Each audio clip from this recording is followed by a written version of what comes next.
E já estamos ao vivo aqui. Bem, Karina, obrigado pelo convite, né? Sempre quis ser, quando foi a primeira arquiteta que eu pesquisei sobre steel frame, e foi quando fazia a página, eu muito que a participação da Karina. Comenta um pouco sobre você, né? Aí um pouco antes da gente entrar um pouco falando sobre steel frame, comenta um pouco um breve histórico aí da Karina, arquiteta. Bom, primeiro eu queria agradecer também por estar aqui na sua página, no seu canal aqui, por esse convite, né, para esse bate-papo bacana. Eu sou formada há mais de 15 anos e eu sou de São Paulo, da cidade de São Paulo, me formei lá mesmo. E daí eu trabalhei na área mesmo, numa empresa de engenharia e arquitetura, e depois eu fui morar em Goiás. A gente fundou lá uma ecovila e a gente fez várias construções de bioarquitetura mesmo, de adobe, um monte de coisa assim. A gente construiu 5 casas, foi uma experiência bem bacana. E depois a gente voltou para São Paulo, ficamos 7 anos em Goiás, voltamos para cá, e aí eu voltei a trabalhar na mesma empresa de engenharia que eu tinha trabalhado antes, e aí eu sempre tive essa queda, assim, por sustentabilidade e sistemas, assim, mais alternativos, porque, sei lá, na minha cabeça já não fazia mais sentido construir como a gente constrói com alvenaria hoje, com tanto desperdício, tanta coisa, já não fazia sentido para mim. E já na empresa que eu trabalhava, a gente fazia muito projeto industrial. Aliás, fazia só projeto industrial, né? Aqui onde eu estou hoje, Jacareí, região de São José dos Campos, é uma região que tem muitas indústrias. Então, a gente tinha um público grande. E aí, em um dos projetos que a gente fez lá, eu já emplaquei o steel frame, e o presidente lá da indústria que a gente fez o projeto apoiou, falou, então vamos fazer, e a gente fez o administrativo, o refeitório, tudo em steel frame. E aí eu fiquei lá por 2 anos, e aí montei meu escritório, e estou seguindo agora, tenho 2 anos o escritório, e já pus na cabeça que eu tinha que fazer um canal no YouTube para falar sobre as coisas que a gente acredita, de sustentabilidade, esses sistemas alternativos. E tanto que o escritório chama Casa de Bem com a Terra, que é o mesmo nome do canal do YouTube. E aí a gente na verdade foi o canal que me levou a mergulhar de cabeça mesmo no steel frame, né? Tanto que os vídeos do início do canal eu falo sobre vários sistemas construtivos sustentáveis. E aí o pessoal começou a perguntar muito pelo steel frame, teve uma procura muito grande. E aí, para atender os pedidos, eu fui fazendo mais vídeo, e hoje as pessoas me procuram basicamente para fazer projeto em steel frame. E eu estou muito contente com isso, porque era o que eu sempre quis.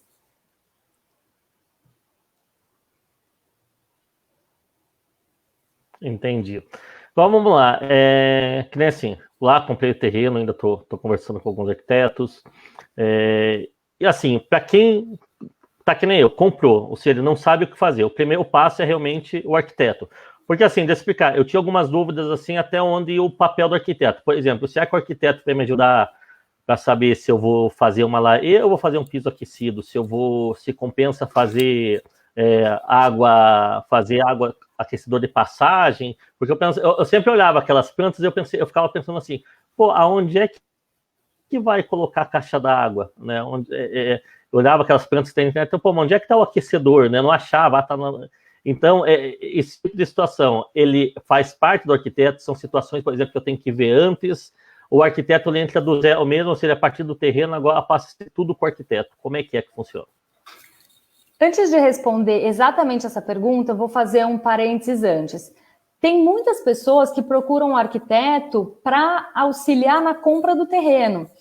Então, assim, a atuação do arquiteto pode começar até antes disso, tá?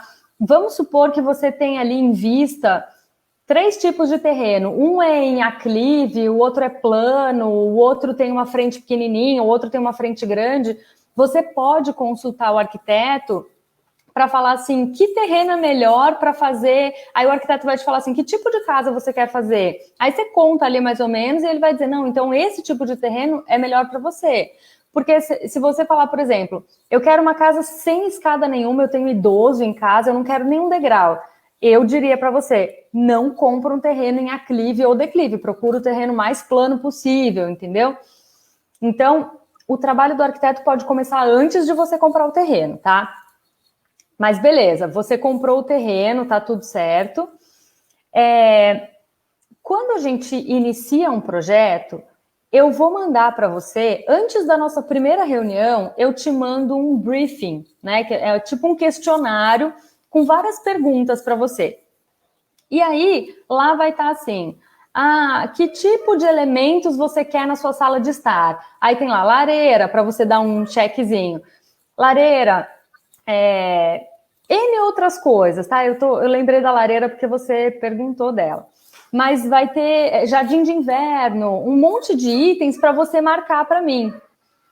E pode ser que, e aí sim, na nossa primeira, daí você me envia de volta esse questionário todo e eu já vou dar uma olhada ali em tudo que você marcou ou não. Aí na nossa primeira reunião você vai dizer para mim assim, olha, eu estou em dúvida, eu não sei se eu quero uma lareira ou se eu quero um piso aquecido. Aí a gente vai começar a desenvolver. Mas assim, o arquiteto participa de todas essas decisões. E participa em que sentido? Eu vou dizer para você, olha, o aquecimento a gás, por exemplo, o aquecimento de água a gás tem esses prós e esses contras. Quem vai decidir é você. Mas a gente tem, por obrigação, te dar todo o suporte e os subsídios para você decidir, entendeu? Se você falar, eu quero um piso aquecido, eu vou te dizer, um piso aquecido custa tanto.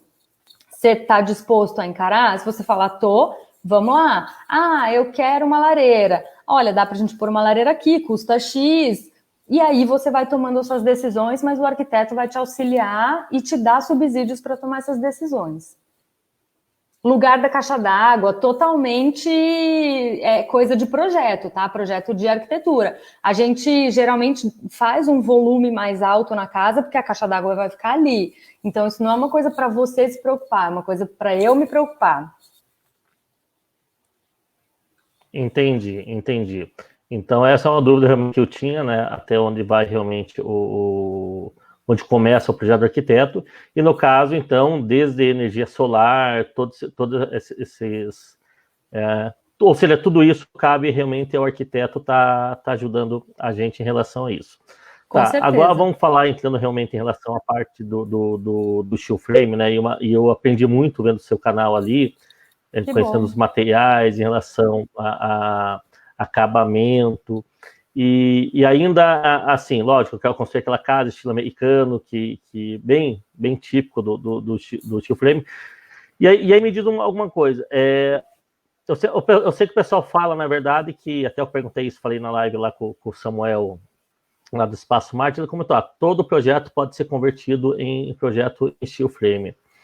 Mas eu ainda tenho aquela ideia, você conhecendo, na verdade, um pouco melhor o steel frame acaba facilitando algumas decisões, assim, que nem assim, vamos pensar, tem o pessoal do Espaço Smart, que eles dão esse suporte para o arquiteto, mas às vezes você tem regiões que o pessoal do Espaço Smart talvez não consiga atender, ou tudo bem, eles vão ter que fazer remotamente.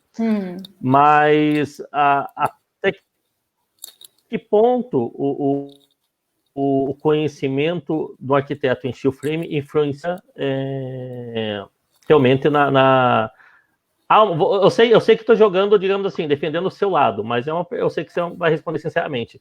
Claro. Há essa diferença? Um arquiteto realmente que já trabalhou com steel frame, ele leva uma vantagem em relação a arquitetos que não trabalham com steel frame? Eu vou te dizer aonde acontece essa vantagem, aonde tem essa diferença. É fato que qualquer projeto que você pegar, ele pode ser construído em steel frame, não tem problema nenhum. Se você pegar um projeto que foi concebido para alvenaria, levar para uma construtora e falar, eu quero que construa esse projeto em steel, ele vai construir, não tem nada que impeça. Por mais que a espessura das paredes esteja no projeto com espessura de alvenaria, no steel vai ficar um pouco mais fino a parede, mas não tem problema nenhum. O ambiente vai ficar um pouquinho maior, porque vai diminuir a espessura da parede e tudo certo. Agora, tem 2 pontos que eu acho bem importantes. Quando a gente concebe um projeto para ser em steel frame, a gente tem uma série de possibilidades de acabamentos que são específicos para o steel frame. Por exemplo, eu sempre falo do siding vinílico, porque é um material que eu gosto muito mesmo. Ninguém vai projetar uma casa em alvenaria usando o siding vinílico, porque não é um material da alvenaria. Espera aí. Eu caí aqui. Caiu para você também ou não? Para mim, eu continuei me mexendo, mas eu vi que você caiu. Então, eu confesso que eu perdi a tua resposta ali. Então fala de onde você parou. Não, quando você começou, já perdi aqui. Acho que a internet deu uma travada. Tá. O que eu estava dizendo é que eu acho que tem 2 pontos bem importantes que eu considero grandes diferenças de quem conhece o sistema para quem não conhece. O primeiro deles é que quando você concebe um projeto já sendo para steel frame, a gente tem uma série de possibilidades de materiais e acabamentos que são específicos do steel. Como, por exemplo, o siding vinílico. Eu sempre falo dele, é um material que eu adoro. E ninguém vai fazer uma casa em alvenaria e usar siding vinílico. Não, a gente só usa siding se for construir em steel.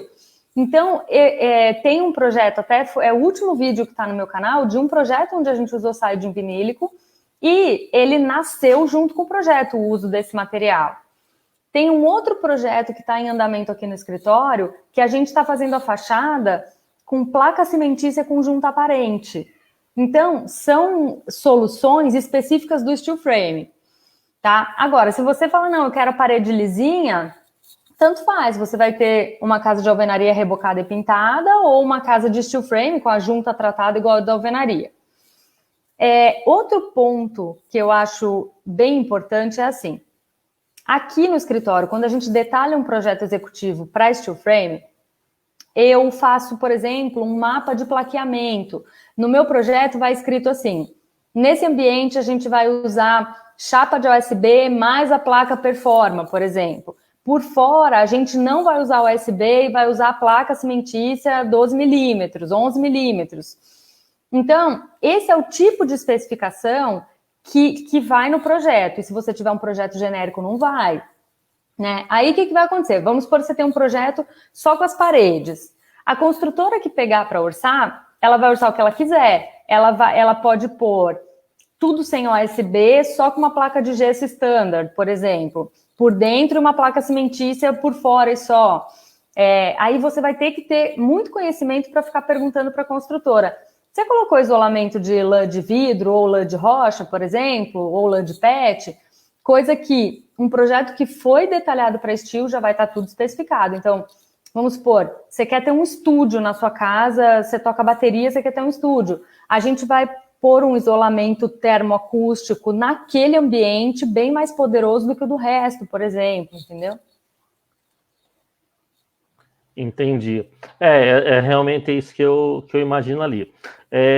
Tá, agora vamos entrar um pouco na parte da prática aqui da situação. Eu sei que, bem que acompanha eu já tenho uma grande dúvida, na verdade, eu até quero visitar lá o pessoal do Espaço Marte, porque a minha ideia de fazer inside vinilo tem justamente negócio que imita madeira.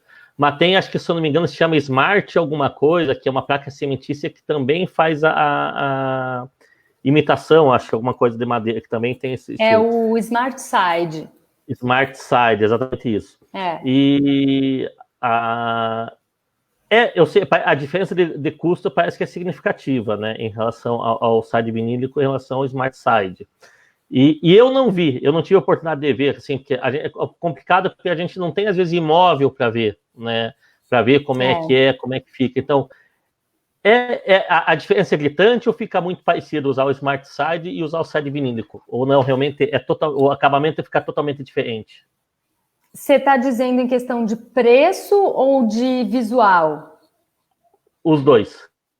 Em questão de preço, eu não sei te dizer. Eu sei que o siding vinílico não é um acabamento barato. Se você fizer placa cimentícia e textura, por exemplo, fica mais barato. Mas, se você puser na ponta do lápis o tanto de vezes que você vai pintar a casa com textura, que você vai deixar de pintar usando o siding, ele se paga, tá? Mas o investimento inicial é mais alto, tá? Agora, o do Smart Side eu não sei te dizer. Você vai em consideração o fato de pintar. Porque o siding vinílico, já o Smart Side, esse do cimentício, você precisa pintar. Mas a manutenção é menor do que uma textura, por exemplo. Você vai pintar menos vezes. Entendi.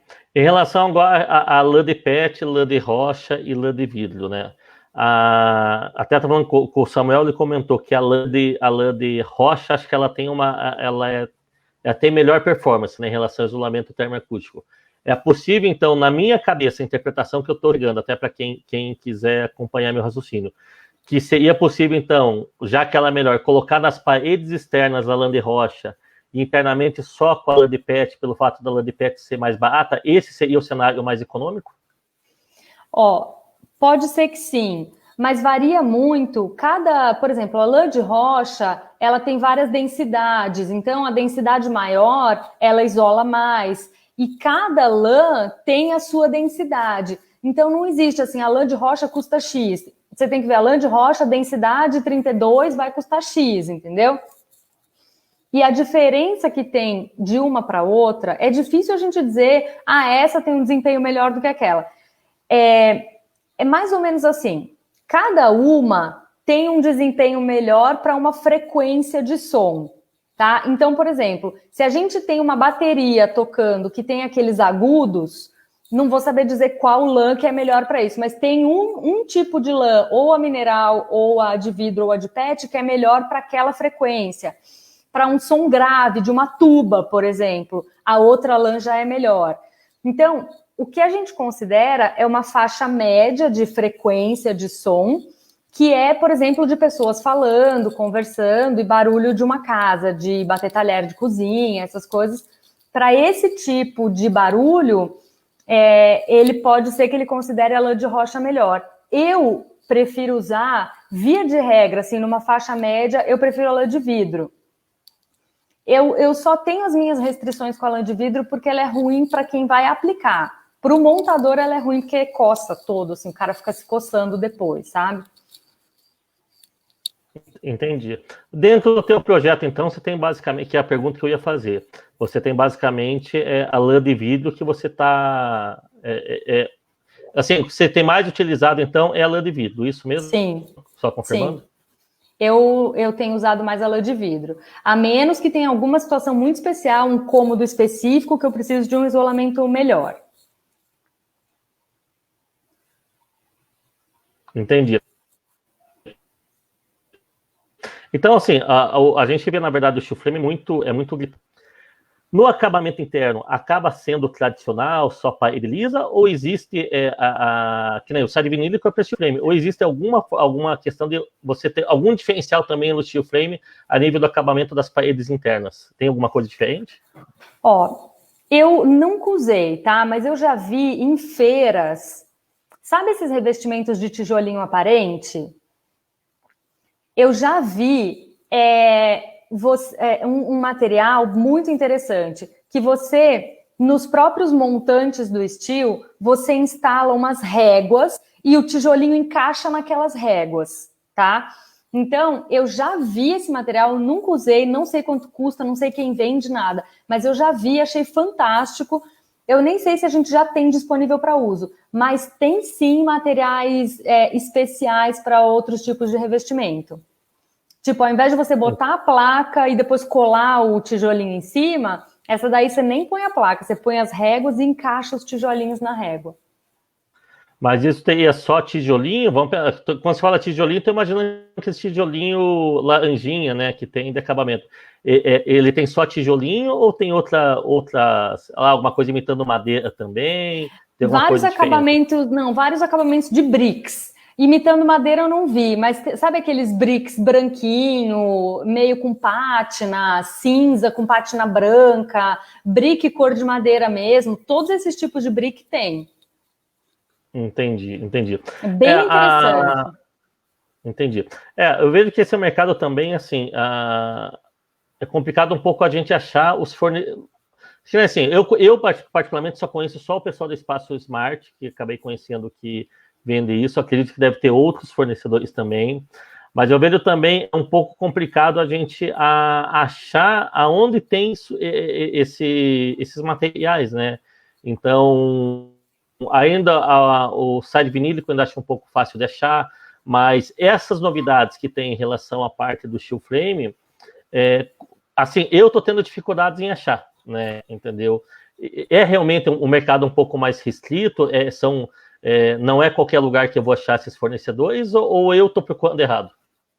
Não, aqui é um mercado que está em crescimento mesmo, né? É um mercado que ainda é pequeno e está em expansão. Então, aí volta o que você está falando, faz diferença o arquiteto que tem experiência com steel frame? Faz nisso, porque a gente que está nesse meio, vivendo e respirando isso, a gente está sempre buscando novidades nesse mercado, a gente está aí atrás de novidades, e aí é meu papel falar para você. Se você dissesse para mim, eu queria uma parede interna revestida com tijolinho, aí eu vou te dizer, tem esse material aqui, eu vou atrás para saber quanto custa e tal, e a gente vai e encontra, entendeu? Então, a gente conhecer esses materiais... Eu vou dar um exemplo para você. Esses dias, num comentário de um canal, do meu canal, alguém perguntou assim, dá pra gente fazer a casa em steel frame e as paredes externas de tijolo? Aí eu falei para ele, aí vai ser um sistema misto, que você não vai ter estrutura metálica por fora, né? Aí você vai ter alvenaria por fora e coisa dentro. Aí ele respondeu assim, é porque eu queria dar um ar rústico para casa, porque é uma casa de campo. Aí eu falei para ele, respondi, bom, para isso então a gente poderia usar o Smart Side, que é esse revestimento de madeira que vai dar uma cara de chalé para casa.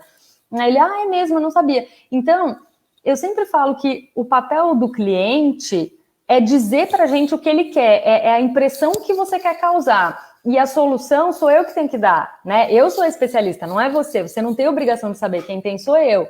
Então você vai me trazer assim, eu quero aqui uma coisa aconchegante, que tenha um ar mais rústico. E aí eu vou te dizer, para dar essa ideia, a gente tem esse material, o que você acha? Olha esse, olha aquele, entendeu?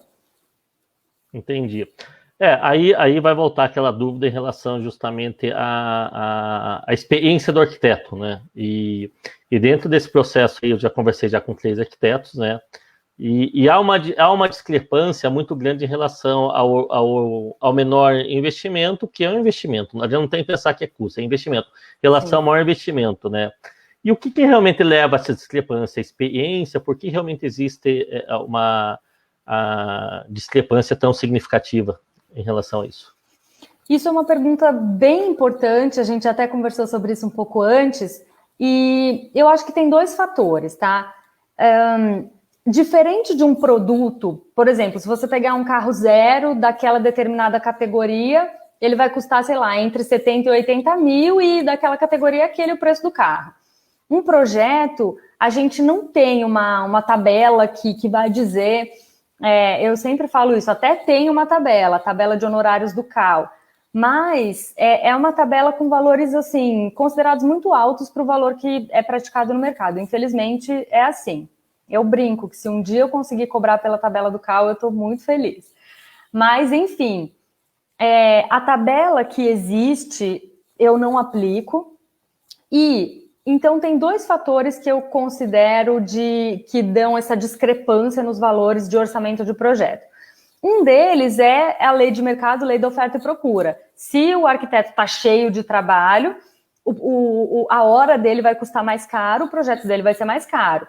Se você tem um arquiteto recém-formado, um arquiteto novo de carreira, que ele está precisando fazer portfólio, ele vai cobrar mais barato para poder pegar os projetos e ir formando o portfólio dele. Então, essa é uma das coisas, é uma lei que regula o mercado e não tem como fugir dela. E a outra questão é a estrutura que cada arquiteto tem, a equipe que tem para desenvolver os projetos. Uma estrutura com mais pessoas, com uma estrutura física maior, coisas a mais vão custar mais caro e o projeto vai custar mais caro. E só que quando a gente tem uma equipe multidisciplinar envolvida no projeto, a qualidade do projeto também é melhor, tá? Eu até comentei isso com você antes, não tem como comparar. Eu hoje, que já fiz projeto sozinha, eu sozinha fazendo projeto, E hoje que eu tenho uma equipe me dando todo um suporte aqui durante o processo de um projeto, o projeto sai com muito menos erros, você tem mais revisões feitas por pessoas diferentes e isso interfere diretamente na qualidade do projeto. Então, assim, eu não estou dizendo que um arquiteto sozinho não possa fazer um bom projeto. Pode sim. E um arquiteto recém-formado pode também fazer um bom projeto porque ele vai dar alma naquele projeto. Então, pode sair um projeto muito bem feito. Mas é um arquiteto inexperiente, assim, todo mundo tem que começar, todo mundo tem que ter uma chance para começar. Mas a diferença é essa, tá? Basicamente é essa. E eu nunca falo assim, ai não, pelo amor de Deus, não contrata um arquiteto recém-formado, não. Porque eu já fui recém-formada, eu já cobrei super barato para fazer um projeto, porque eu precisava ter portfólio, todo mundo passa por isso. E é assim que o mundo é, né? Entendi. Agora vamos falar a relação e... Bem, hoje tem internet, então a gente vê muito trabalho dos arquitetos, portfólio, né? Eu vejo essa página crescendo aí em 10 dias, mais de 100 seguidores, então a internet é uma coisa muito dinâmica, e eu comecei a ver muita novidade, né? Steel Frame, tem agora também que vai ter uma live daqui a alguns dias com o pessoal, embora não seja Steel Frame, mas eu vou fazer questão de conversar com ele sobre a casa DPS, né? Casa de isopor, que é realmente escutar o ponto de vista dele. E eu comecei a ver, por exemplo, até postei alguns vídeos assim, a torre para tomada, nunca imaginava, quer dizer, quando a gente vai construir, ou às vezes a pessoa está ali, vai querer reformar e não sabe que tem essas novidades por aí de acabamento, material. Eu vi core agora, que é uma fortuna, né? Mas é uma coisa que é novidade. O que tem, agora perguntando, Karina, o que tem de mais, digo mais inovador, mas quais são as últimas novidades que tem a nível de arquitetura, a nível de acabamento, a nível de material que está saindo no mercado? O que tem de novo? Nossa, agora você me pegou. De novo, a gente tem coisa nova saindo a todo momento. Eu acho que um mercado que inova muito é o mercado de metais, sabe? Cuba de bancada, torneira, chuveiro. Uma coisa que há pouco tempo eu tive contato que eu gostei muito, tenho usado em alguns projetos, é colocar o chuveiro, a ducha desse lado do banheiro, por exemplo, e o registro na outra parede. Não sei se você já viu isso. Eu já vi alguém comentando isso na internet. Mas Eu não lembro por quê. Todo dia que eu vou dar banho no meu filho, eu me molho, porque eu tenho que enfiar o braço lá para abrir o registro para cair água em cima dele. E todo dia eu me molho, e aí eu penso assim, puxa vida, se eu tivesse o registro do outro lado aqui da parede, eu não me molhava. Então, tem coisas assim muito legais, sabe? Outra coisa que eu acho que há um tempo atrás não se usava e não se fazia muito é a iluminação.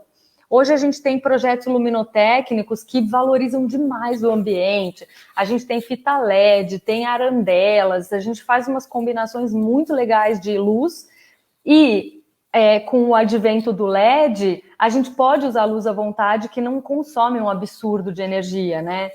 Então, essas coisas, assim, não é propriamente uma novidade, mas é uma coisa que eu vejo que está mudando bastante a arquitetura, sabe?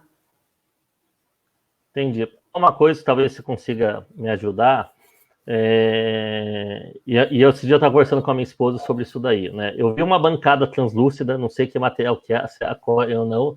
Se for core, eu já vou chorar, porque é uma coisa inviável, né? Pelo menos para mim é inviável, por causa do preço. Mas assim, até eu vi um vídeo ali comentando sobre as bancadas, né? Uma coisa que eu achei muito legal, que deu bafafá, apareceu ali na casa da Kim Kardashian lá, que aquela sem a cuba, né? Quase invisível, né? Aquela pedra quase invisível e a água caía. Que eu lá eu achei o máximo, né? Que a pedra é inclinada para trás, né? Você não vê, né? Não, meio que é bem sutil ali o desnível ali para cair água ali. E assim, agora pegar uma dúvida em relação, que pode ser dúvida de muita gente aí que está começando. Em relação à bancada, né? Sei que tem quartzo, tem porcelanato, e é uma coisa que eu vou te perguntar. hoje você tem trabalhado com o que para fazer bancada de pia? Qual material? O que você está mais recomendado? Eu sei que tem material que é mais resistente ao calor, mais resistente à mancha. O que é hoje assim, o melhor custo-benefício? Hoje, o que a gente tem, o material que eu acho melhor, que eu mais gosto, para bancada de cozinha, por exemplo, é o quartzo. Só que ele custa 3 vezes o preço do granito. Então, não é todo cliente que está disposto a pagar por isso. O que eu acho, assim, de verdade, bancada de cozinha, melhor custo-benefício é o granito. Ainda é o granito, é o bom e velho granito. Você pega um granito branquinho, o branco Itaúnas, o branco Siena, ele fica bonito, fica super jóia. Só para você ter uma ideia, a gente orçou num último projeto as bancadas de uma cozinha que não eram grandes, é uma cozinha pequena até. No granito branco Siena ficou R$4.000. No quartzo branco ficou R$13.000. Então é mais do que 3 vezes o valor, né? E aí depende muito do cliente. Se ele está disposto a pagar por isso, o quartzo mancha menos do que o granito, ele tem uma cor super homogênea, é lindo. Mas aí vai do cliente. Se você fala para mim, não, eu quero quartzo na minha bancada, nós vamos usar quartzo. Agora, se você falar, não vou conseguir bancar, a gente vai usar granito e vai ficar bonito do mesmo jeito. Tem uma coisa que é a linha Prime, né? Muita gente chama de quartzo, mas a linha Prime é o branco Prime, o cinza Prime, ele não é resistente para fazer em pia de cozinha, tá? Ele deforma com o calor da panela em cima. Então, tem algumas marmorarias que nem fazem. Se for para cozinha, eles não fazem. Então, a gente usa a linha Prime no banheiro, por exemplo. No banheiro dá para usar, tá? Que aí sim regula com o preço do granito, bem tranquilo, dá para usar sem problema nenhum.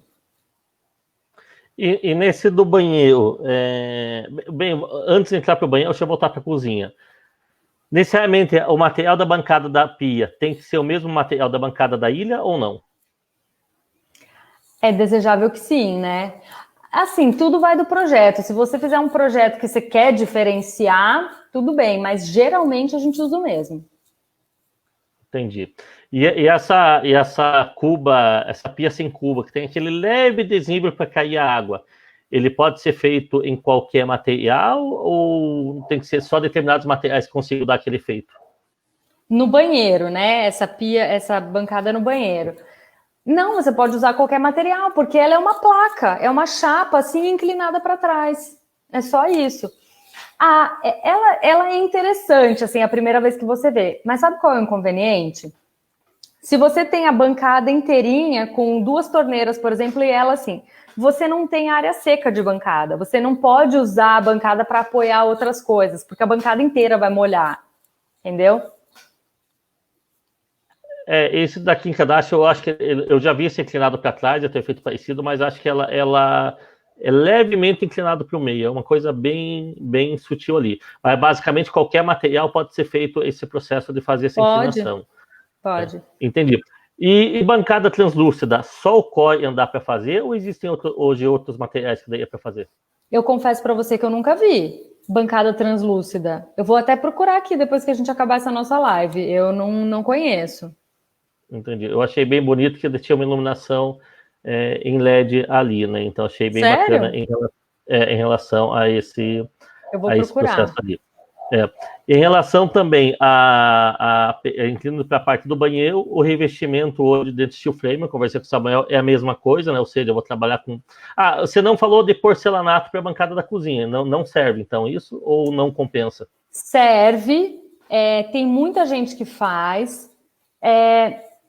Eu vou aqui confessar publicamente uma coisa, eu tenho as minhas restrições com bancada de porcelanato, mas é uma coisa assim minha. Nunca nenhum cliente me pediu e eu nunca sugeri para ninguém. Eu acho que se alguém chegar para mim e falar, eu quero uma bancada de porcelanato, vou correr atrás para ele fazer. Mas eu acho assim, a gente tem materiais tão específicos para fazer uma bancada e materiais tão bons, para daí a gente pegar um porcelanato, cortar, ficar cortando a 45 graus para fazer quina. Eu não vejo muito sentido nisso, mas isso é uma opinião minha, tá? eu jamais faria uma bancada de porcelanato para minha cozinha. Então, eu acho assim, fico com o granito tranquilamente. Você sabe que eu tenho uma questão assim com a arquitetura. Eu acho que tem muita coisa que aparece que as pessoas querem por ser inovador. E as coisas não necessariamente são práticas, mas são diferentes. Então, eu acho que, às vezes, a busca pelo diferente, a busca pelo inovador, leva a gente a escolher algumas coisas pouco práticas. Tá? Eu vou te dar um exemplo. Eu sempre sugiro para os meus clientes, na bancada do banheiro, a bancada da suíte, por exemplo, que ele vai usar todo dia para escovar os dentes, para fazer barba, para tudo. Eu sugiro sempre aquela cuba de louça embutida na bancada. Porque se cair água do lado, você puxa para dentro e está tudo certo. Agora, uma cuba de apoio, uma cuba de sobrepor, eu sugiro sim, porque eu acho elas lindas, mas eu sugiro para o lavabo, por exemplo. Não para o banheiro que você vai usar todo dia. Então, eu prefiro muito mais a praticidade e, assim, dá para a gente fazer coisas lindas e práticas. Então, eu não sou muito a favor de coisas, assim, super inovadoras, só pelo fato de ser diferente. Para mim, se for diferente e prático, é legal, tá valendo. Mas só diferente e não prático, para mim, não rola. Entendi. Bem, está quase chegando no final da nossa live lá, e aí eu vou tirar algumas Mas dúvidas. já? Eu gosto de falar. Nós falar, não, vamos embora. Tá, daí a gente está falando, começa a surgir algumas dúvidas em relação a isso daí. Tá, eu estava falando em relação àquela torre de tomada, uma coisa que eu nunca tinha visto, achei bacana, né? Para quem for reformar sua casa, coloque torre de tomada. E não é caro, né? Não é uma coisa bem acessível Cento e poucos, R$200, Então, não, eu pesquisei, tem até mais barato já. Já tá. Já tá mais barato já. E assim, agora voltando em relação à parte do arquiteto ali. Então, por exemplo, eu já sei que porque torre bancada na torre, seja ela na cozinha, seja ela nos quartos, aí entra aquela situação de onde está o móvel, aquele móvel, então já tem que ser um móvel planejado e ali já vai estar a tomada de torre, como esqueci como é que é o nome, é tomada torre, né? Torre de tomada. Né? Torre de tomada. Torre de tomada ali. Então, então automaticamente, aí a vantagem de se fazer um projeto de interior, porque se eu vou utilizar muita torre de tomada, eu não vou ter tanta tomada estragando, às vezes, o acabamento, né, em relação a esse processo. Então, aí a vantagem de já fazer o planejamento dos móveis e já ter exatamente todos os pontos de tomada já decidido em relação a onde vai ficar isso daí. Sim. Então, isso mesmo. Então, quando se vai fazer um projeto do interior, se automaticamente eu já definir que vai ser feito, na verdade, usar torre de tomada, automaticamente eu posso fazer uma casa, então, sem parede, sem tomada na parede. Lógico, sempre vai ter alguma, né? Ligar um aspirador de pó, alguma coisa nesse sentido assim, né? Mas, por exemplo, na cozinha, eu já sei que vai estar tudo internamente. E aí está uma dúvida. Quando vai fazer, por exemplo, eu sei que a steel frame tem essa vantagem, porque ele não tem que quebrar a parede depois para passar a fiação, ou seja, tudo ele já faz esse processo antes, então ali já automaticamente já é estipulado onde vai o ponto de tomada, então esse casamento no steel frame ele funcionaria melhor que a alvenaria, né, em relação a você definir já os pontos, ou em qualquer arquitetura já dá para fazer esse casamento? Não, em qualquer projeto a gente já tem que fazer isso. Quando você vai construir uma casa de alvenaria, você já deve saber onde vão ser os pontos de tomada e tudo. É que assim, na alvenaria, primeiro você constrói as paredes para depois rasgar elas e passar os pontos, né? Mas que isso tudo tem que estar em projeto, tem. Seja steel frame ou alvenaria, já tem que estar tudo no projeto.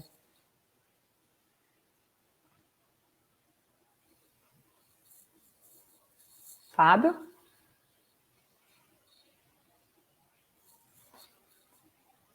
Oi, Fábio?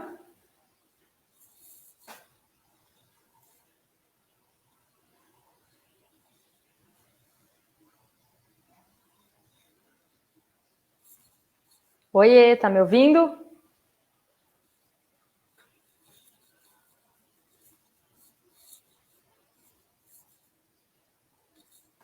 Tomar uma água.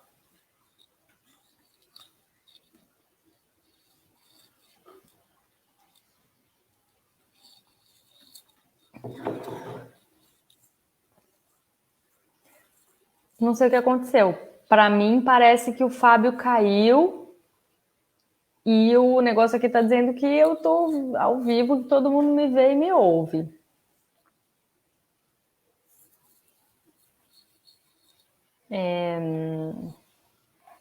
Então, o que eu faço agora?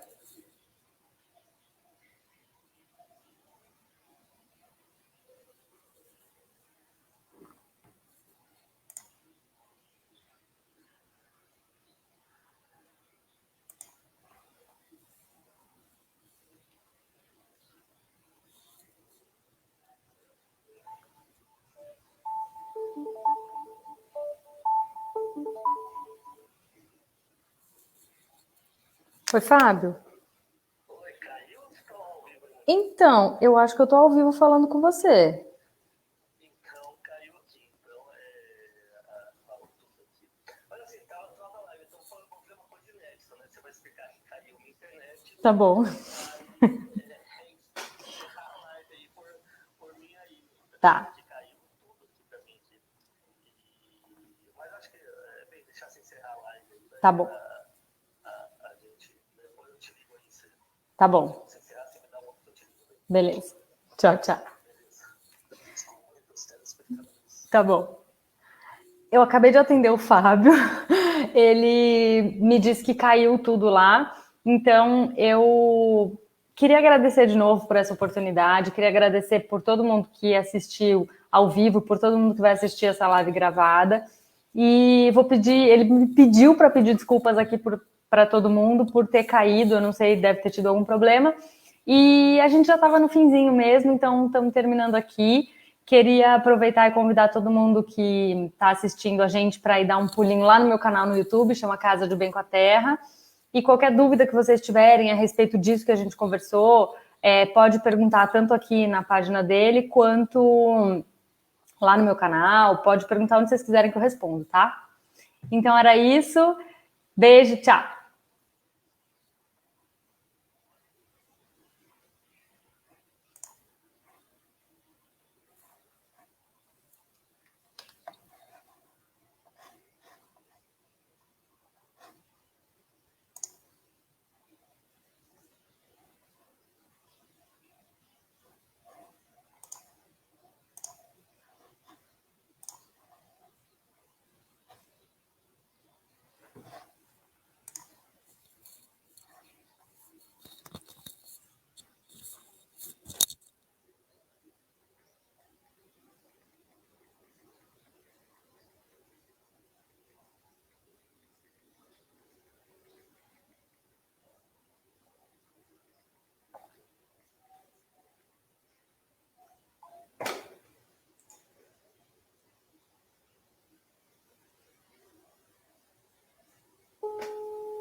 Oi. Oi, Caína, agora você pessoal, deixa eu subir voltou. aqui.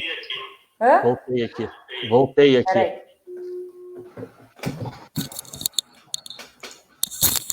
Oi. Bem, você se despediu Voltou. do pessoal por mim, então. Eu despedi e pedi Então, desculpas até por ter caído.